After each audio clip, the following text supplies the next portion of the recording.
ఓం మహాగణపతయే నమః. ఓం గురుభ్యో నమః. ఓం వాసవి కన్యకా పరమేశ్వరీ పాదారవిందలములకు నమస్కారము. ఓం హ్రీం శ్రీం శ్రీవాసవి కన్యకాదేవి పురాణము దశమాధ్యాయము. వాసవి విరూపాక్షుల విద్యాపరీక్షలు, కీర్తి ప్రతిష్టలు. అటుపై భాస్కరాచార్యుని ఆధ్వర్యమున గురుకులవాసములోని శిష్యులందరికీ సకల విద్యలలోనూ విద్యాపరీక్షలు నిర్వహించబడినవి. వాసవి కన్యక శిల్ప, నృత్య, సంగీత, సాహిత్య, చిత్రలేఖనాది లలిత కళలలోనూ, వివిధ శాస్త్రముల పరిజ్ఞానమునందును, ఆధ్యాత్మిక విద్యయందును, భారతీయ సంస్కృతి మానబిందువులైన గోవులు, స్త్రీలు, బ్రహ్మనిష్ఠులు, పవిత్ర గ్రంథములు, దేవాలయములు మున్నగువాని సేవాతత్పరతలోనూ సాటిలేని మేటి కన్యామణిగా ఎన్నబడినది. విరూపాక్షుడు సమస్త రాజోచిత విద్యలందును, రణవిద్యలలోనూ ఎదురులేని వీరశిరోమణిగా ఎన్నబడెను. కుసుమశ్రేష్ఠి మహారాజు తమ విశిష్ట కులాచారముననుసరించి వాసవి విరూపాక్షుల గుణకర్మ స్వభావముల కనుగుణ్యముగా కన్యకను గౌరవ బాలికగను, విరూపాక్షుని బాలనగరుడుగను నొనర్చి సంతసించెను. మహావీరుడైన విరూపాక్షుడు సర్వబాలనగర సైన్యములకు అధిపతి అయ్యెను. గౌరవ బాలికయైన వాసవి కన్యక త్రిలోకైక సౌందర్యరాశిగా రూపొందినది. లలిత కళలయందును, ఆధ్యాత్మిక విద్యా విజ్ఞానమునందును సాటిలేని మేటి విదుషీమణియే అపర సరస్వతిగా కీర్తింపబడసాగినది. ఆ బాలమణి సమస్త ప్రజలకు ఎట్లు బోధింపసాగినది. సమస్త జీవులయందున్న ఆత్మ ఒకటియే. అందువలన మానవులు తమను తాము ప్రేమించి సేవించుకున్నట్లు సర్వజీవులను ప్రేమించి సేవించుచున్నవలెను. సర్వులను సమదృష్టితో చూడవలయును. సమత్వమే యోగమనబడును. కామమే సర్వదుఖములకు మూలము. కనుక మానవులు కామమున తజ్జాత్ముగా క్రోధమును జయించవలెను. ప్రతి వ్యక్తియు ఇంద్రియ నిగ్రహము కలిగి ఉండవలెను. నిర్భయము, ఆత్మాభిమానము, కార్యదీక్ష కలిగి యుండవలెను. మానవుని యందు సత్యము, శాంతము, కరుణ, అహింస, త్యాగములను 5 పంచప్రాణములవలె విలసిల్లవలెను. ప్రతివారును చతుర్విధ పురుషార్థములను సాధించుచు రుణత్రయ విముక్తులై మోక్ష సామ్రాజ్యము పొందుటకు నిరంతరము ప్రయత్నించవలెను. శ్రీ వాసవి కన్యక ఇట్లు జ్ఞానబోధలను గావించుచు దీన దుఃఖితులను సేవించుచు అహర్నిశలు ఆదిపరాశక్తియగు వింధ్యవాసినీదేవి నారాధించుచు ఆదర్శ్ గౌరవ బాలికామణి అనుకీర్తిని ఆర్జించినది. ఆమె యొక్క హస్తస్పర్శ కలిగినంత మాత్రముననే వ్యాధిగ్రస్తులకు రోగములు శమించుచుండెను. గ్రుడ్డివారికి చూపు లభించుచుండెను. వికలాంగులకు వికలత్వము దూరమగుచుండెను. ప్రజలు శ్రీవాసవి బాలికను పరాంబికావతార రూపిణిగా భావించి భక్తితో గౌరవింపసాగిరి. ఇప్పుడు పద్మసేన పురాధీశ్వరుడగు విష్ణువర్ధన చక్రవర్తి యొక్క పూర్వజన్మల వృత్తాంతమును అటుపై అతని వంశక్రమమును వినుడు. విష్ణువర్ధనుని వృత్తాంతము. ఓ వైశ్య సుధీమనులారా! పూర్వము ఈశ్వరుని కంటి మంటచే దహింపబడిన మన్మథుని చితాభస్మము నుండి భండాసురుడను రాక్షసుడుద్భవించెను. కాముని శరీర భస్మము నుండి ప్రభవించిన కారణమున ఆ భండాసురుడు రూపుదాల్చిన కామ ప్రవృత్తిగా విజృంభించి పరమదుష్టుడయ్యెను. ఆ భండాసురుడా పరాశక్తిచే సంహరించబడెను. అటుపై అతడే చిత్రకంఠుడను గంధర్వరాజుగా నుద్భవించి కైలాసమున పరశక్త్యావతారయే ప్రభవించిన కీర్తికన్యకను కామించినవాడై వైశ్యులచే శాపము నొంది కలియుగమున చంద్రవంశమునందు విజయాఖ్య మహారాజునకు విష్ణువర్ధనుడను పేర జన్మించి రాజ్యమును పొందెను. అతని వంశక్రమమును గూర్చి వినుడు. పాండవం మధ్యముడై జగత్ప్రసిద్ధిగాంచిన అర్జునుని కుమారుడు అభిమన్యుడు ఆ అభిమన్యుని భార్యగు ఉత్తర గర్భమున పరీక్షిత్తుడను కీర్తిమంతుడదయించెను. అరుణోదయ కాలమున కరగి దూరముగా పారు మంచువలే పరీక్షిత్తు పాలనలో కలిపురుషుడు పారిపోయెను. అట్టి పరీక్షిత్తుడు జనమేజయుడను ఉత్తమతనయుని పొందెను. తరువాత ఆ వంశమునందు అనేకమంది రాజులు ప్రభవించి గతించిరి. తదుపరి విజయాఖ్యుడను మహీపాలుడుద్భవించెను. ఆ విజయాఖ్యనకు భండాసురాంశజుడైన నాటి చిత్రకంఠుడను గంధర్వుడే విష్ణువర్ధనుడను పేర జన్మించెను. అతడు సకల శాస్త్రములను ధనుర్వేదమును 64 విద్యలను అభ్యసించినవాడైనను గతజన్మల వాసనల కారణమున అమిత ధనాశాపరుడును మరియు కాముకుడునునయ్యెను. అతడు మిక్కిలి బలవంతుడు, మహావీరుడగు కూడా నయ్యెను. పద్మసేన పురమును రాజధానిగా చేసుకుని చక్రవర్తి అయి వేంగీ సామ్రాజ్యమును పాలించసాగెను. వైశ్యరాజ్యము వేంగీ సామ్రాజ్య చక్రవర్తులకు సామంత రాజ్యముగా విలసిల్లుచుండెను. విష్ణువర్ధనుని దిగ్విజయ యాత్ర, పెనుగొండకు వాని రాక. విష్ణువర్ధన సార్వభౌముడు ఒకప్పుడు తన కుమారుడైన రాజేంద్రుని పద్మసేనములో నిలిపి దిగ్విజయ యాత్రలకే బయలుదేరెను. అతడు చతురంగములతో కూడిన మహాసైన్య సమేతుడై 4 దిక్కులలో గల రాజన్యులను ఓడించుచు, దుర్గములను జయించుచు, ఓడిన రాజుల చేత ఒసగబడిన అమేయ సంపదలను, రత్నరాశులను తీసుకుని విజయశీలుడై తిరుగు ప్రయాణము చేయనారంభించెను. విష్ణువర్ధనుడు విజయగర్వముతో సైన్య సమేతుడై స్వీయనగరమునకు తిరిగి వచ్చుచు మార్గమధ్యమున వైశ్యరాజధాని అయిన పెనుగొండ పట్టణమును తిలకించెను. రత్నమయ ధ్వజ పతాకములతో విరాజిల్లు భవనములు, మణిమయ తోరణములు, ఆకాశమునంటుచున్న ప్రాకార శిఖరములు, పాతాళమంత లోతుగల అగడ్తలు, స్ఫటిక మణిమయములైన కోటబురుజులు, నందనవనమును మరపింపజేయు అందమైన ఉద్యానవనములు కలిగి సర్వాంగ సుందరమై ప్రకాశించుచు మహీకంఠహార మణిమేఖలవలే ఆ పెనుగొండ పట్టణము అలరారుచుండెను. చక్రవర్తి ఆగమనమును చారుల వలన కుసుమశ్రేష్ఠి తెలిసికొనెను. అతని ఆజ్ఞచేత అమాత్యశేఖరులు వీధులలో పన్నీరు చల్లించిరి. ముత్యాలతో ముగ్గులు తీర్పించిరి. కాంచన మణిమయతోరణములతో నగరమును అలంకరింపజేసిరి. కస్తూరి కర్పూరాది సుగంధద్రవ్యములను, చీనిచీనాంబరములను, పలువిధ రత్నరాశులను కానుకలుగా తీసుకుని వెళ్లి సార్వభౌమునకు సమర్పించిరి. అంజలి ఘటించి, ఓ ప్రభూ! మీ ఆగమనము వలన మా పట్టణము పావనమైనది. మా నగరములోనికి దయచేయుడు అని ఆహ్వానించిరి. విష్ణువర్ధనుడు వారి స్వాగతమునకు సంతోషించి సపరివారముగా పెనుగొండ నగర ప్రవేశము గావించెను.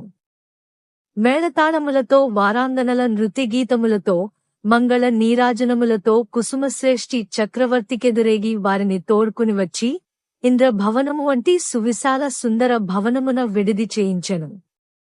నగరమునకు తూర్పునగల పెద్ద మైదానములో చక్కని గుడారములు వేయించి తక్కిన సైన్య పరివారములన్నింటికి వసతి సౌకర్యములు కల్పించెను. విష్ణువర్ధనునకు వైశ్యుల వైభవము విస్మయము కలిగించినది. విడిది భవనపు అందచందములు, తనపై వైశ్యులు చూపిన ఆదరాభిమానములు అతనిని ఎంతగానో అలరించినవి.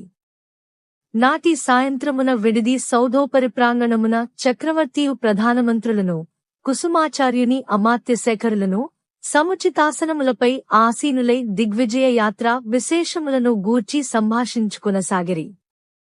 ఇంతలో వాసవీకన్యక సర్వాలంకారభూషితమై తన చెల్లులతో గూడి వైశ్యరాజ ప్రాసాదము నుండి వెలువడి మంగళతూర్యములు మారు మ్రోగుచుండగా వింధ్యవాసిని దేవీ పూజకై దేవాలయమునకు బయలుదేరినది. మంగళ తూర్యమధుర స్వరములచే ఆకర్షితుడైన విష్ణువర్ధన చక్రవర్తియు తదితరులను ఆవైపునకు చూడగా తటిల్లతవలె మెరసిపోచున్న వాసవీకన్యక చక్రవర్తి కనులకు కనిపించినది. చుక్కలలో చంద్రునివలె ప్రకాశించుచున్న ఆ కన్యక చక్కదనము విష్ణువర్ధన చక్రవర్తి హృదయమునకు చక్కిలిగింతలు పెట్టినది.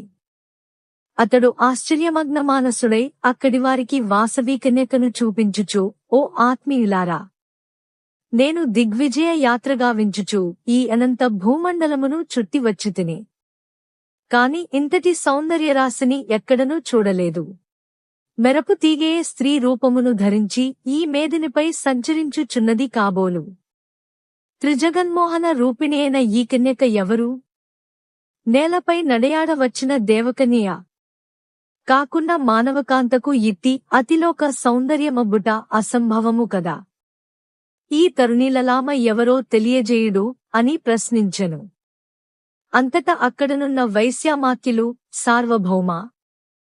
ఈ కన్యక ఈ మహారాజైన కుసుమ శ్రేష్ఠి యొక్క కుమార్తె, పుత్రకామేష్టి వలన పరమేశ్వరి అనుగ్రహముతో జన్మించిన వరపుత్రిక, జగద్విఖ్యాత వీరకుమారుడైన విరూపాక్షుని సహోదరి అని వాసవి కన్యకను గూర్చి వివరించిరి.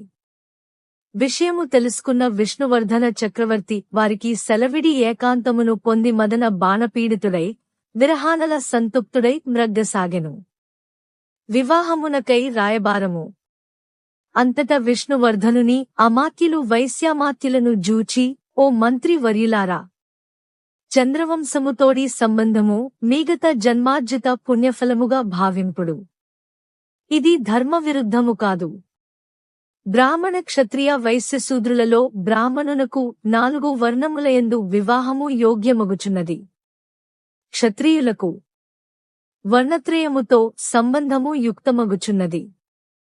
శూద్రునకు తన జాతియందే బంధుత్వం చెప్పబడినది. ఇట్లెన్నో వివాహములు పూర్వము చేయబడినవి అని పలికిరి.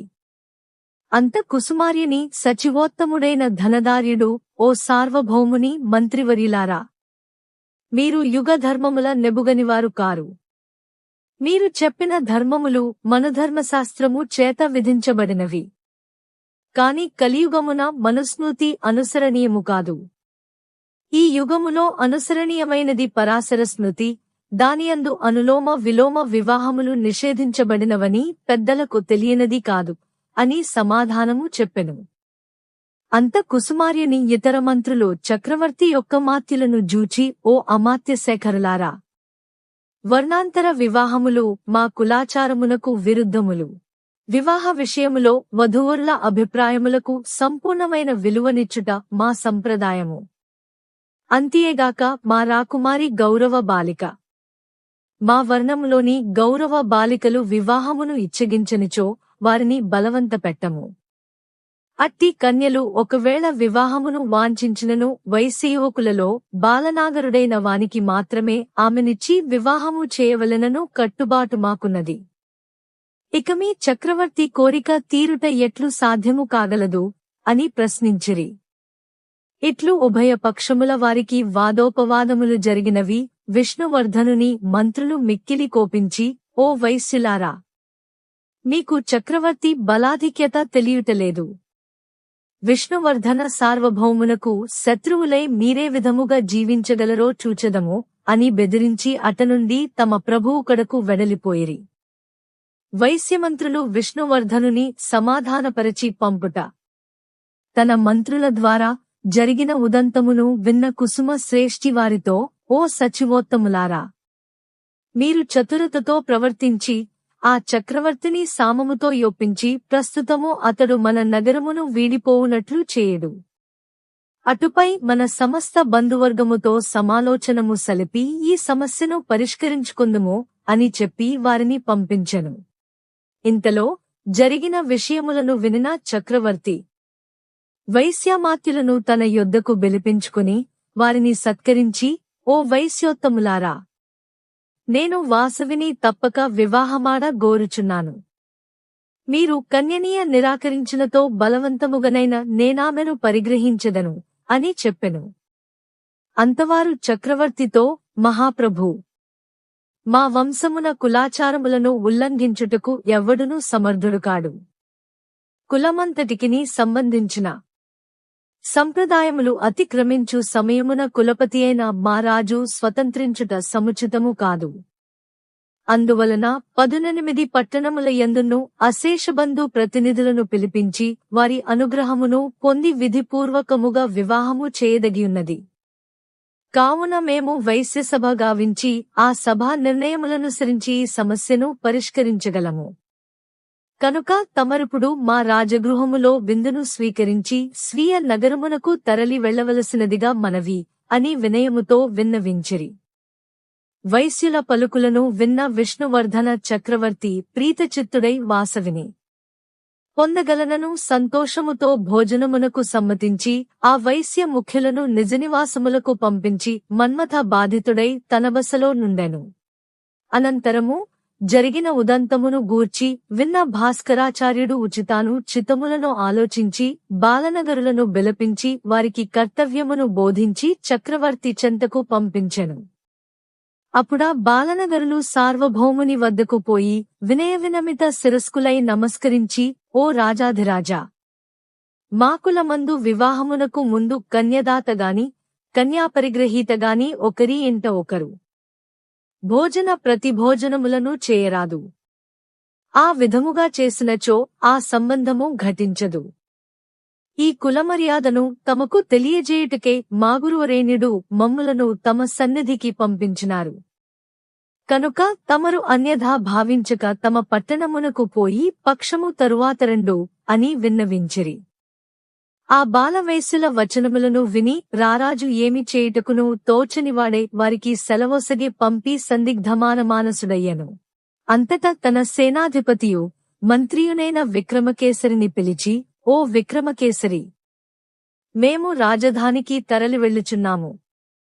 నీవు చాలినంత సైన్యముతో ఇక్కడనే ఉండి ఈ వేశ్యుల కార్యకలాపములను గమనించుచుండుము. వారియందు ఏదైనా ద్రోహచింత పొడసూపిన ఎడల భేదోపాయముతో వాసవిని బంధించి తీసుకుని రావలయును. జాగరూకుడవై వర్తించుము అని ఆజ్ఞాపించెను. అటుపై స్వస్థమనస్కుడై రారాజు సమస్త సైన్యములను తోడ్కుని స్వీయనగరమునకు ప్రయాణమైపోయెను. అతడు సదా వాసవికన్యకను సంస్మరించుచు దినములు లెక్కపెట్టుకునసాగెను. ఆహార నిద్రలను తదితర భోగములను పరిత్యజించి విరహవేదనతో క్షణములు యుగములుగా గడుపసాగెను. ఇతి 10వ అధ్యాయము సమాప్తం. జై వాసవి.